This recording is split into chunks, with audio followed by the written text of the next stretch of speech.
BNP সরকারের প্রধান কাজ হবে তিস্তা মহাপরিকল্পনা বাস্তবায়ন করা, যাতে গোটা এলাকায় আবার সবুজ শ্যামলে ভরে উঠতে পারে। কৃষকের যেন পানির অভাব না হয় বলে আশ্বাস দিয়েছেন বিএনপি চেয়ারম্যান তারেক রহমান।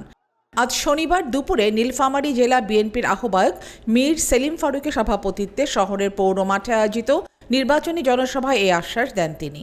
তারেক রহমান হুঁশিয়ারি দিয়ে বলেন, যারা ভোটারদের ভয় দেখাচ্ছেন সে সকল অন্যায়কারীদের বিরুদ্ধে ব্যবস্থা গ্রহণ করা হবে।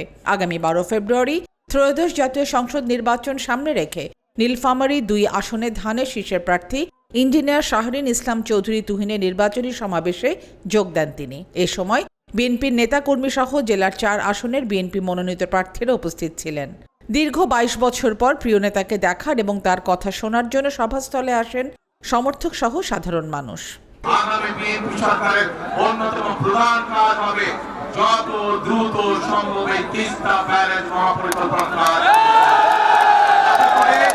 এই এলাকা আবার সবুজ শ্যামল হয়ে উঠতে পারে।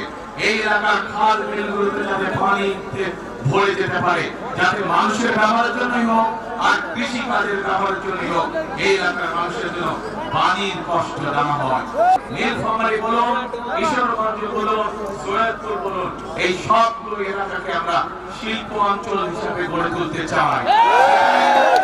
বাংলাদেশের কোটি কোটি মানুষ তাড়াতাড়ি নিরাপদে রাস্তাঘাটে চলতে পারে, মা বোনেরা যাতে নির্বিঘ্নে রাস্তায় চলাফেরা করতে পারে, যে কোনো সাধারণ মানুষ নির্বিঘ্নে যাতে ব্যবসা বাণিজ্য নিরাপদে করতে পারে, সেই পরিবেশ আমাদেরকে তৈরি করতে হবে। আজকে পরিষ্কার ভাবে বলে দিতে চাই, বাংলাদেশের কোন ভোটারকে যারা ভয় দেখাবে, যারা তাদেরকে বিভ্রান্ত করার চেষ্টা করবে, ইনশাআল্লাহ কারোর সাথে যদি অন্যায় হয়ে থাকে আমরা সেই ব্যবস্থা গ্রহণ করবো। অন্যায়কারীদের বিরুদ্ধে আইনগত ব্যবস্থা গ্রহণ করব।